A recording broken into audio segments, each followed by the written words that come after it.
What's going on, y'all? This guy, Matt Massive Beers. Woodland Farm back up in this piece. Woodland Farm Brewing. Never heard of these guys before. Gals, they, them, everything in between. Reach out in the old instas.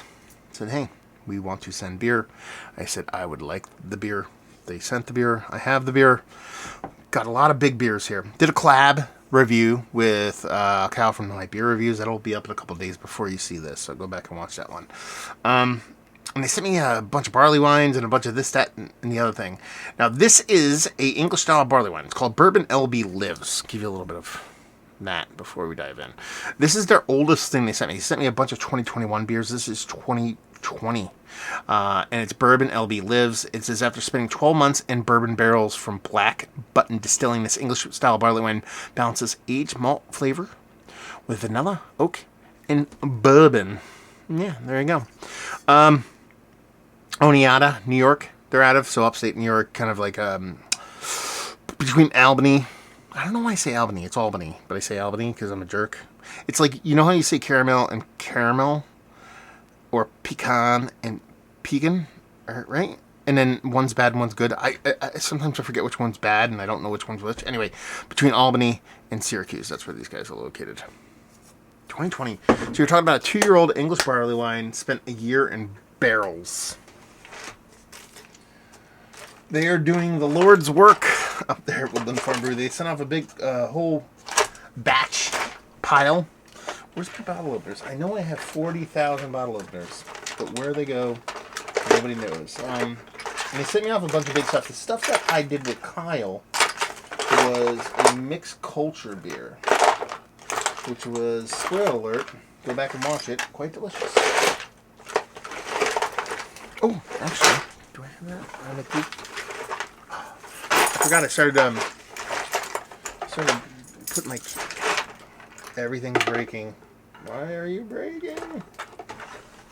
There we go. Forgot I put... Oh, I took my bottle opener off my keys. This is just magic on film. Oh, I know where everything is. It's right there. There's all extra drawers. Massive She Shed Studios. That's why. We'll blame it on that, because... Oh, man, this looks so good. Wait for that sucker to be built. Shed comes tomorrow. Today's the 12th, comes tomorrow, and I am buying stuff to build the shed. Label-wise, I like it. Ghetto lettering. What more do you want? Beer-wise, that is what barley wine's supposed to look like. Even if I hold it up to a light, I mean, God, you can't get through that. That's super doo-doo murk water. And, yeah, I mean, honestly, it looks exactly what I want my barley wines to come off like. Now, we got to get a nose on this thing. That smells really, really good. It's not like super like sugar daddy raisinetty. That was my hope. That's my hope for all English barley wines. That's what they all aspire to be. That's all that I aspire them to be. We're off to a really good start here. It's a lot of like kind of, you know, datey figgy, kind of little caramel kind of vibes floating around here. A little bit of bourbon, nothing too hot. Almost like I feel like this is going to come off like actually not super sweet. And hopefully there's a nice barrel char to really kind of add a wallop to this. But it's very complex. There's a lot of notes going on in this. It's very rich. You can tell it's an English barley wine that was a little bit probably hopped up more than usual. That tends to be the case with younger English barley wines anyway. They're not all that hoppy, especially compared to American barley wines. But they tend to do have a decent amount of hops in them to kind of hold up over time.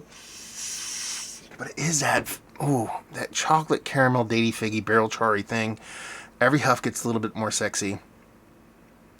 I might get a little bit hot and bothered down below. So I'm just going to dive into it. Take a sip.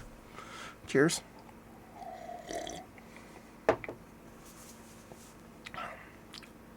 Ooh.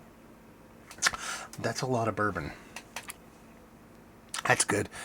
It's good. It reminds me of old school bourbon barrel aged barley wine. Like a Angel Share, that kind of stuff. Like brewery, old school brewery stuff. You know, like Black Tuesday, that Grey Monday kind of stuff. It's very much in that kind of vein.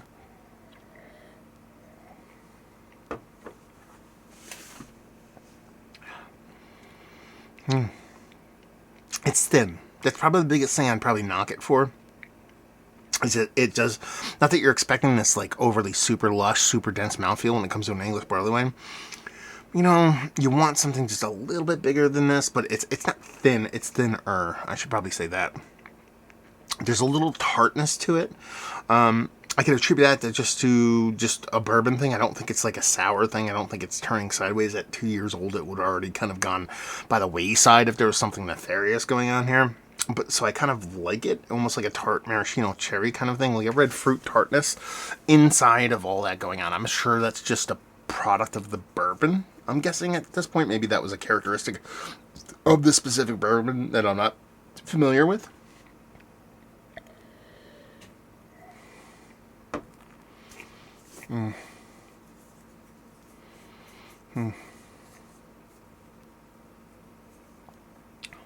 That's really good. Honestly, you know, talk about, I mean, again, the last thing I want to do is sit here and kind of talk about a brewery a bit, like, hey, who the hell are these people? When a brewery kind of reaches out and said, hey, we're going to send you some stuff, that's not overly uncommon when you do this kind of thing.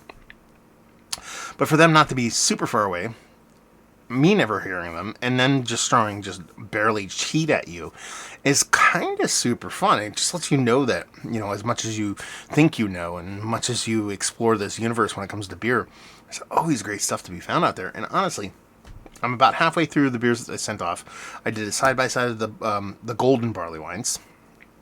I did that collab review with Kyle with the Pinot Gris Farmhouse mixed culture beer. And now this one, I kind of want to visit. We're going to be doing Beer Palooza up in Albany. Again, with Albany instead of Albany. God damn it.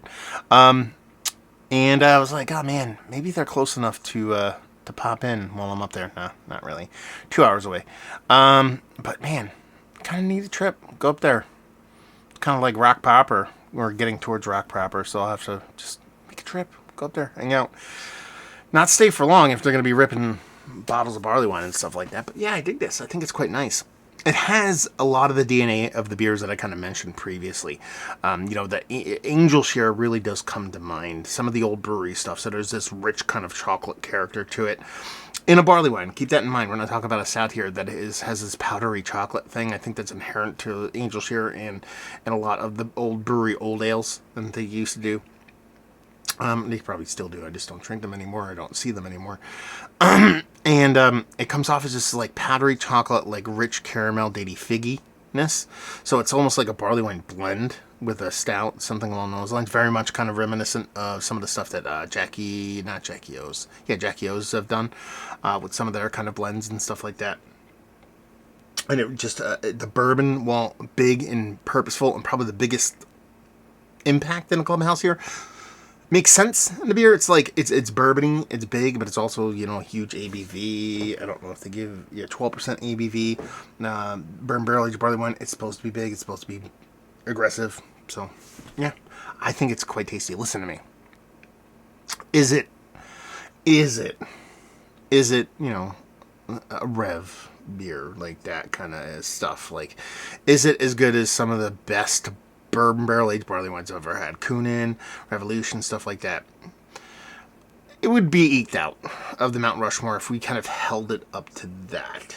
But once you get to that kind of like sneaky tier, you know, the Rushing Ducks of the world, you know, those breweries that really no one speaks of, but they do these kind of beers because they love them. It's definitely on a Mount Rushmore of that. And that's a great place to be. You know, a lot of people try to do beers like this, big bourbon barrel aged barley wines, and they just come off as a hot, complete mess. Just sweet on sweet on sweet, and too much bourbon, little too barrel, blah, blah, blah, blah, blah. It's a very tragic story. It's been told many, many times. That's not here. That's not what you're getting here. You're getting a really well done version of an English barley wine and a very impactful yet fun kind of bourbon barrel. What more do you want?